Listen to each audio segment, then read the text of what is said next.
Yo, yo, it's I, Papatello in the flesh. Where I've been in the trenches, motherfucker. I've been locking in. I've been learning a new class, bro. And a class that's gonna kick some ass, I must say so myself. However, though, if you want to get the full details on this class, check here. With Mr. Pandaria coming out, it's back. The hot orange chicken. Original with a spicy twist. Now listen, you're going to have to get your bowl parses, your plate parses. For the healers, your balanced protein plates. Also, for the fat fuck tanks, bigger plates. Also, for, the furry selection in the World of Warcraft community, your Panda Club meal comes with a Water Kid juice, or kid juice, so to say, and a Panda bundle for your bitch ass. Much love to you. Don't get shot in Minecraft. However, scratch all that. That has nothing to do with the video or the promotional stuff at all, even though Panda Express hollered at your boy. Much love to you. But, besides all that, yeah, we've been fucking around with some Warlock shit lately, and I'm not gonna lie, I've been playing Paladin all of Season of Discovery. I played Warlock a bit, though, as well, when I was playing on the Horde side, and Warlock's actually one of my favorite classes. And Warrior is my other favorite class, but Warlock is one of my favorite caster classes. And I said, this time around in MOP, I want to play a Warlock. And I'm going to play Paladin as well, don't get me wrong, just because we're going to the dark side doesn't mean we're not on the light side as well. But the Warlock was really gravitating, to my, playstyle this time around, and I said, you know what, I really want to get some big Destro destruction action going on, maybe throw in a little Affliction and Trial Demonology and sometime soon, and go from there. But man, I tell you right now, the Warlock in pre-patch feels absolutely phenomenal. If you're debating on what class you want to play, and you want to pick a class that's going to kick some ass and get some name tags and put some body tags on some sons of bitches, yeah, the Warlock's your boy, alright? And when I tell you, in BGs, I feel like I am nuking kids right now. And don't get me wrong, there's some people that have some pretty damn good gear where you can notice the resilience for sure. And a lot of the updates that they've been making recently too with resilience, I know Zirene made a post, you can get a lot more honor gains right now, and the resilience has been increased by a good proportion. If you see the Twitter post right here, it feels even good with those changes implemented within the pre-patch, and I'm just looking forward to the future of the Warlock to see how much more powerful this class is going to get, because it's really good in rated BGs, it's really good in Mr. Pandaria, especially if you're playing Affliction, if you're going to be playing with a comp in 3s. I know in 2s it kind of slows down a little bit, maybe I might consider Demonology in that sense, or maybe still try Destro, see what happens, depending on, the burst meta and where we go, because I know arenas are changing in itself, where, people are going to be able to vote whether they want faster games or whether they want slower games. But I tell you right now, if you're just trying to have fun and do a little pub stomping, which, I would consider back in the good old Call of Duty days when we just wanted to go into pub games and just shit on people, the Warlock is a fun fucking class, man. With the variety of how much control and CC that you offer to the battlefield, and especially how many targets you can attack at one point when you're, activating Fire and Brimstone, or you're putting Havoc on somebody, whether you want to do a double Chaos Bowl, or even if you want to break some ankles with your Demonic Teleport, the Warlock has a lot of answers to everything. And eventually, once we get to 90, we're going to be able to move on the go while casting Incinerate when you get Kill Jaden, when you get the perk for that. So the Warlock really right now is just a really juicy class to feel the power right now of the fantasy, especially during Mr. Pandaria, where the Warlock really shines in both PvE and PvP. You're not going wrong in any side of the spectrum, whatever side of the lock you want to play. You're going to get really good results playing this class.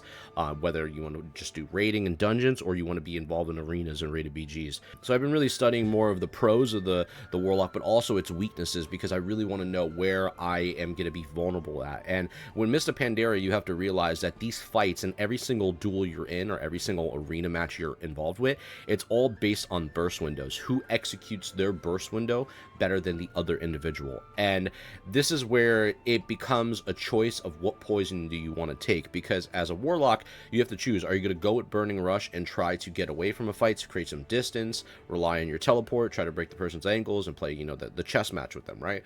But if you do that, you're also going to take away from your health pool, since Burning Rush also, it decreases your health, and you have to turn it off. It's like, putting on a switch, turn it off, turn it on.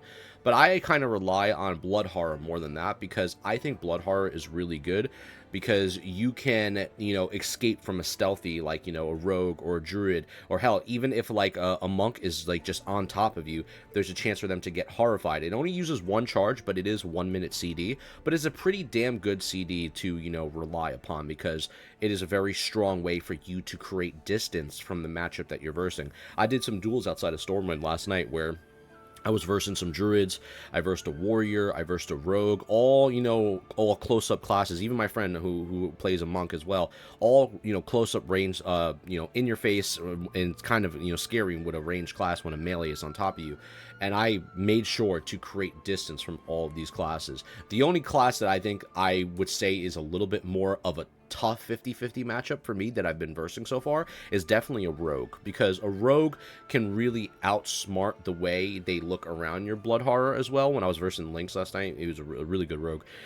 He beat me like 2 out of the 3 times, but you have to watch out for how you pop your CD and when to do it, and also what pet you're going to be using, because when it comes to Warlock play, you can use a pet, from what I've noticed, to get the better advantage of versing a solo class. You know, whether you're using your Fell Hunter for using a silence, whether you're using your Succubus if you want to do a knockaway, which is really good. I feel like the Succubus might be really good, especially against rogues, and maybe even the Voidwalker, where you can consume its shield for your, you know, your health, and you don't even need to use the Voidwalker. You could just use the Demonic Sacrifice Tome, so you can get more health, more recovery, and more power overall, instead of having a pet on the playfield and just get their special ability, which could be also really good versus melee classes, since they do a lot of burst, and you being a more tankier class, since a Warlock is kind of a really tanky class to kill, it gives you more time to survive their burst window and gives you more chances of opportunity to kill them faster, right?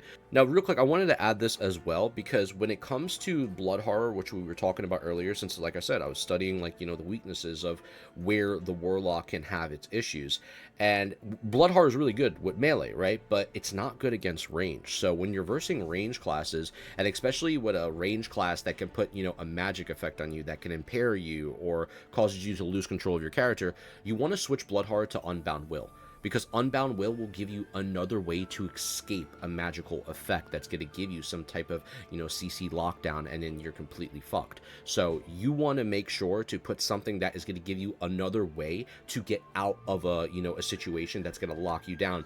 This way you also have either your trinket or your human racial to rely upon, since they both share a GCD. You can't, you know, pop both, right? Which would be kind of busted. So you would have your human racial, you would have your Unbound Will, and then you would play around whether, you know, you have Shadow Fury, which is really good. You could play around Demonic Breath, which is really good for slowdown. I like Demonic Breath more against melee. I like Shadow Fury against more ranged, because Shadow Fury can really just isolate range, but you could play around Shadow Fury with melee too, but it just really depends on your playstyle. All 3 perks, whether you go with Demonic Breath for melee, Shadow Fury for range, or Mortal Coil for both classes, because Mortal Coil is something that gives you a 15% health return as well. You could play around all these talents depending you're in duels, or you're isolated in 1v1s, or if, you know, Shadow Fury, I think honestly more than anything, is BIS for Battlegrounds, because it stuns everybody, and it stuns everybody in an 8-yard range for 3 seconds. So this gives you massive opportunity to, you know, pop Fire and Brimstone, to pop Havoc, to unleash multiple Chaos Bolts, to just throw a Rain of Fire real quick, or even throw your big demon so you can get another massive stun, right? This is really important control for the Warlock to implement on the battlefield to really turn the tides of a battleground. I can't tell you how many times in a battlefield I have locked down people with all the CC abilities that I have. Everything that just crowd controls people and just locks them down, stuns them multiple amount of times, and really just changes the tides of the game, whether we're losing a game or whether we're trying to control a site. Warlock is the ultimate control class, in my opinion, to really just change the shape of the entire game. So when it comes to the glyphs of the Warlock, I would really say that it's not something that matters overall too much, except for the major ones. The minor ones are more quality of life things, like Glyph of Nightmares is really nice if you have a battleground that has water on it. You know, you could run across maybe with your flag carrier, and it's really nice to just, you know, not have a shaman. You can just run on your mount and just boom, you get across real fast. So it's a very quality of life improvement. Unending Breath is really nice too, because you could give this to your team as long as yourself. You know, if there's water, you know, you swim faster, which is really nice. And then the other one is like Glyph of Gateway Attunement, which I think is really solid too, because this automatically activates when you step near them, so you don't require to have to click this button, since there's like 1,000 buttons in MOP already, and we're getting fucking arthritis in this video game, damn it. Much love to you. But besides that, the major glyphs that I think are the most important ones is Glyph of Conflagrate, which basically your conflag no longer requires immolation to snare the target. That's absolutely massive. Glyph of Ember Tap is really good too, because this gives you another way to survive upon running away, trying to get some heals. You have no healer around. You can consume your burning stacks on your Warlock to just heal your character back up to full for the most part. It's actually a really nice, glyph to have. And the other one is Glyph of Eternal Resolve, where this one, it changes the way your defensive works. So now in Battlegrounds or arenas, it can't be activated. It passively provides 10% damage reduction from all sources. It works differently when you do it in, outside of a BG arena, like in a dungeon. You can use it for like a 3-minute CD, but in a Battleground or an arena, it would be a passive thing that you can't activate no more. So a 10% flat out damage reduction is just kind of nice. So a lot of Warlocks are using this. You can also go with the Curse of Elements one as well, if you really like that too, where the Curse of Elements glyph, basically anytime you activate it on one person, it spreads to 2 other targets, and this way it gives more magic damage done to those targets. So if you have a lot of casters on your team, especially in the Battleground, that could be a really good consideration, because I've been playing around with Curse of Elements a lot lately, and it's really fun. But a lot of Warlocks like to use Curse of Weakness as well, because it gives a lot of damage reduction and slower cast speed to the target too, right? So it's pretty good to just rely on Curse of Weakness or Curse of Elements. It really just depends on your playstyle. But yeah, for the most part, the glyphs are okay. I would say they're just QOL updates for a lot of classes, so it's just a nice little touch for, us as a Warlock to have these little things that just make life just a tad bit easier when it comes to smacking kids around. Yeah. And when it comes to just, playing the Warlock, I think it's a really fun class, dude. I've been just having a blast, just isolating some 1v1s in Battlegrounds, going for multiple targets and trying to get some crazy big kills, some crazy big Chaos Bolts, which are massively juicy, by the way. Hashtag Tropicana Juice. Let's get some sponsors, why don't you? But besides that, yeah, it's amazing. I've been having an absolute fucking blast, and I really think for anybody that is, debating on what class you want to play come Mr. Pandaria, if you have that boost still waiting around, Warlock can be that class for you. If you see the way we're fucking on people over here, you might want to consider it yourself. But by all means, play whatever class you want, but don't let me catch your ass out there, because I'll pack your ass up too. Much love to you. But besides that, yeah, I never understand how to talk about or end these videos. I've just been doing a lot of streams the past 2 days. We're back streaming daily streams, late night, like 10 o'clock to like 4 or 5 in the morning, maybe when you're up in the dorning, starting to yawning, and making some coffee, all that good stuff. I don't even know if I just rhymed right there. I have no idea what I just said on the fucking teleprompter. Don't get shot, editor. But yeah. But besides that, that's it for the video. Warlock fucking is awesome. And that's all I gotta really say about that. Much love to you. Come to the streams. And shout out to the one-timers. We'll go from there. Some would say this video was absolute cinema.